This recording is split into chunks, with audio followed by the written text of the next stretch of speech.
Bonjour à tous, j'espère que vous êtes en forme. Je suis Guillaume Limbert, expert en communication et aujourd'hui on va chercher à répondre à deux questions. Première question, qu'est-ce qui fait que c'est si difficile de savoir écouter les autres? En effet, on entend facilement, donc on se dit, bon, si on entend facilement, on doit comprendre facilement les autres et pourtant on va avoir quatre problèmes qui font que justement notre qualité d'écoute est souvent insuffisante. Et après, la deuxième question qu'on va se poser, qu'est-ce qu'on a à gagner à améliorer notre qualité d'écoute? Parce que bon, c'est bien gentil, mais devenir un super expert en écoute, pourquoi faire si c'est pour rien gagner? Donc, premier point, je disais, c'est qu'est-ce qui fait, ouais, la plupart des gens, sauf si on a des pathologies, mais la plupart des gens entre nous, on arrive bien à entendre. On entend bien les gens, on entend bien ce qu'ils nous disent. Donc on va se dire, bon, si on entend bien, ça va être suffisant pour bien les comprendre. Et pourtant, il y a plein de quiproquos, des malentendus, des conflits, etc. etc. et j'en passe. Alors qu'est-ce qui se passe? Le premier point qui fait que malgré qu'on fasse l'effort d'écouter notre interlocuteur, il y a des difficultés de compréhension, le premier point, c'est le parasitage. Alors, le parasitage peut être de tout type. Premier type de parasitage, je pense que vous l'avez tous connu. Imaginez, donc rappelez-vous plutôt, vous êtes en train de parler avec un interlocuteur ou plusieurs interlocuteurs, donc ils commencent à parler et qu'est-ce qui se passe généralement dans votre tête? Alors, généralement, il y a notre petite voix qui commence à nous parler. Et forcément, si on écoute notre petite voix, c'est-à-dire qu'est-ce qu'on va lui répondre, quels sont nos arguments, etc. etc. Donc si on écoute notre petite voix, on est moins focus sur ce que dit notre interlocuteur. Et en plus, des fois, notre petite voix fait qu'on coupe la parole de notre interlocuteur, on ne le laisse pas finir et on perd des informations. Bref, on est un peu parasité par notre petite voix, on est moins concentré sur l'écoute et donc on comprend moins notre interlocuteur. Ou aussi, les parasitages peuvent être de type externe. Et notamment, le meilleur parasite actuel, c'est le téléphone portable. Donc moi, forcément, je vous invite à couper toutes les notifications parce que dès qu'on entend notre téléphone sonner ou vibrer, forcément, notre téléphone capte notre attention. Et si on est concentré sur notre téléphone, on n'est plus concentré sur notre interlocuteur. Donc forcément, on l'entend de loin, mais on ne fait pas vraiment d'effort de compréhension. Et c'est pour ça que c'est la première difficulté. Deuxième point, celui-là il est un peu plus chaud à comprendre. C'est pas qu'il est difficile à comprendre, mais souvent on tombe dans le piège plutôt. C'est l'imprécision concernant les mots, les expressions les plus banales. Et oui, qu'est-ce qui se passe? Alors prenez par exemple 5 ou 10 personnes, vous pouvez faire ça avec un groupe d'amis ou sur votre lieu de travail, et posez-leur une question les plus banales du monde. Par contre, ne demandez pas à ce qu'ils répondent à haute voix, parce que le problème, s'il y a un leader qui parle en premier, les autres risquent de suivre l'avis du leader. Donc là, ce que je vous demande de faire, c'est que chacun réponde sur un bout de papier, comme ça, on est influencé par personne, et posez des questions du type à quel moment commence l'infidélité? Donc l'infidélité, c'est un mot que tout le monde connaît, il y a une seule définition dans le dictionnaire, ou pourquoi pas aussi demander à partir de quel budget une voiture devient chère. Pareil, facile à comprendre, il n'y a pas de piège dans mes questions, mais qu'est-ce qui va se passer? Il y a une forte probabilité que si vous avez 5 interlocuteurs, vous ayez 5 réponses différentes. Par exemple, la fidélité, c'est au moment où il y a un contact physique, c'est au moment où tu prends un numéro de téléphone, non, c'est au moment où on commence à s'embrasser, etc. etc. Donc chacun sa vision de l'infidélité.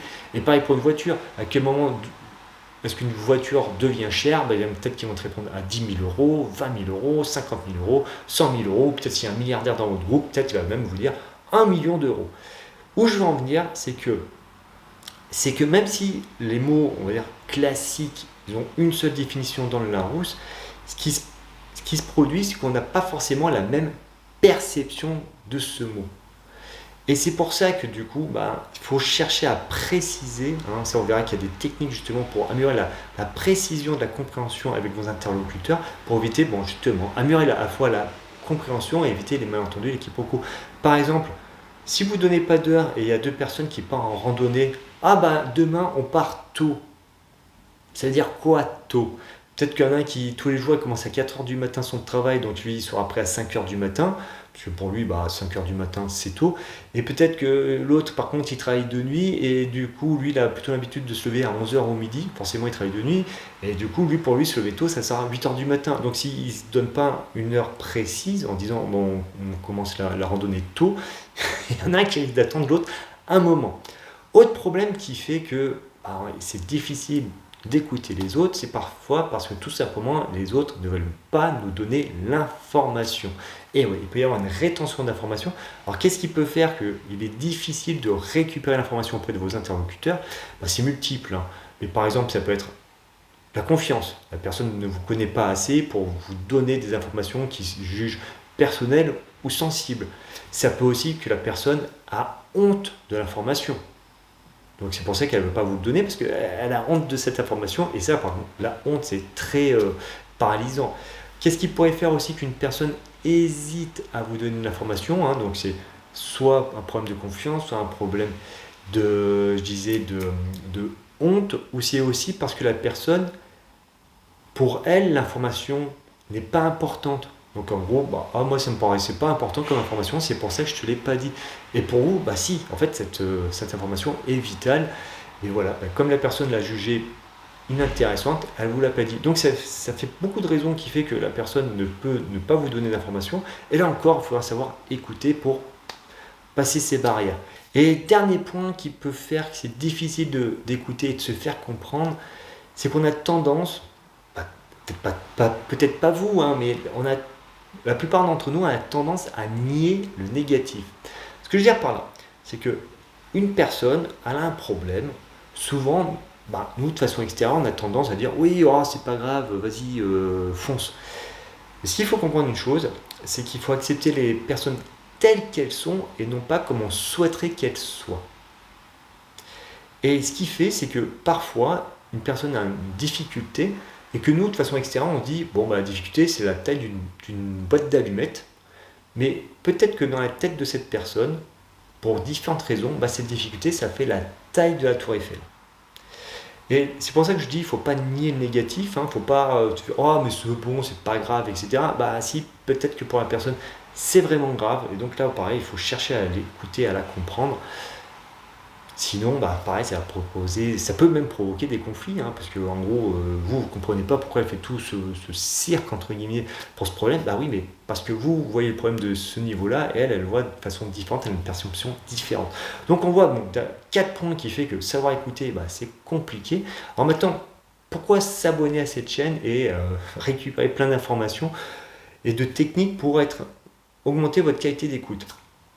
Premier point, c'est tout simplement pour améliorer la qualité de vos relations. Et on sait que le bonheur, quand même, c'est étroitement lié au fait qu'on est entouré de relations sociales réjouissantes. Et ce qui fait que la qualité des relations, c'est notre communication. Donc, si on a une bonne qualité d'écoute, une bonne qualité de compréhension, ça va permettre justement d'avoir des meilleures relations. Donc, c'est intéressant pour notre bien-être en général, hein. Deuxième point, alors là, attention, deuxième point, ça concerne aussi bien pour votre côté professionnel que particulier, mais mieux on comprend les autres, meilleur on sera en termes de négociation. Alors là, vous allez me dire, négociation, c'est surtout les acheteurs et les vendeurs, c'est vrai, eux, ils sont en première ligne, mais pas que. Même vous, si vous ne travaillez pas dans la vente ou dans l'achat, vous êtes confronté à la négociation. Déjà, par exemple, pour demander une augmentation salariale, peut-être pour chercher une promotion en termes dans votre carrière professionnelle, ou pour améliorer vos conditions de travail, ou pour votre mobilier de travail, ou lorsque par exemple il y a un quiproquo avec un collègue de votre équipe. Bref, même si on n'est pas dans la vente ou dans l'achat, on est obligé de négocier, ça nous arrive. Et même dans la vie de tous les jours, hein, juste savoir qu'est-ce qu'on fait à manger ce soir, c'est une toute petite négociation, mais ça reste de la négociation. Donc autant que ça se passe bien, même on verra que la négociation, la clé de la négociation, c'est de poser des questions pour arriver à ce que la personne dise à haute voix la solution que vous aimeriez qu'elle soit mise en place. Ouais, c'est un peu de technique, mais ça se fait bien. Troisième point, pourquoi chercher à comprendre les autres, c'est tout simplement parce que mieux vous comprendrez les autres, mieux vous allez récupérer de l'information, et cette information, vous pourrez la mettre en pratique pour être plus performant, atteindre vos objectifs et aussi rendre votre vie plus stimulante. Parce que quel est le meilleur moyen pour être performant? Par exemple, quelqu'un va être fort, va être un super joueur de basket, il veut améliorer son shoot à 3 points. Qu'est-ce qu'on fait tous? On prend des vidéos du meilleur joueur de tir à 3 points, par exemple c'est Stephen Curry, et ben, tu décomposes son geste, tu vas chercher à comprendre ce qu'il fait, donc tu récupères l'information et tu essaies d'y mettre en pratique avec tes forces et tes faiblesses. Pareil, à l'école, comment ça fonctionne? Tu as un professeur qui t'apporte de l'information et toi tu la mets en pratique. Donc le mieux pour acquérir des compétences, c'est acquérir de l'information et la mettre en pratique. Alors pour acquérir cette information, il y a les livres, il y a Internet, les conférences, les séminaires, les vidéos YouTube et aussi tout simplement les personnes qu'on a en face de nous. Donc plus on va... En fait, pour simplifier, je vais vous dire le proverbe de Léonard de Vinci, c'est savoir écouter les autres, c'est posséder outre le sien le cerveau des autres. Et ouais, donc si vous voulez être performant, eh ben, il faut savoir comprendre les autres, récupérer l'information, la mettre en pratique et on sera plus performant. Et aussi, je disais, c'est un côté très stimulant, tout simplement parce qu'on aime la nouveauté. Donc si par exemple, bon, je vais rester dans le sport, vous faites de la musculation et là justement vous cherchez de l'information et là il y a quelqu'un qui vous donne un nouvel exercice que vous ne connaissiez pas, bah, forcément vous serez excité d'aller à la salle pour essayer ce nouveau mouvement. Voilà, donc c'est grâce d'acquérir de l'information, on est super gagnant en termes de performance et même de stimulation. Donc le fait de rester curieux, de toujours dire je peux apprendre, ça nous permet de rester jeune au niveau de notre état d'esprit. Et quatrième point, c'est de savoir comprendre les autres, ça nous permet de réduire notre stress. Pourquoi? Parce que le fait de savoir écouter les autres et aussi notre environnement, on va mieux comprendre les autres et notre environnement, du coup on va mieux contrôler, et plus on a de contrôle, moins on est stressé. Donc vous voyez, plein d'atouts vraiment à devenir un maître de l'écoute. Donc je vous donnerai j'essaierai de vous apporter des vidéos régulièrement. S'il y a des sujets que vous voulez que ça soit traité en priorité, n'hésitez pas à y mettre dans les commentaires, ça me ferait plaisir de pouvoir vous y répondre rapidement. Allez, je vous dis à très vite.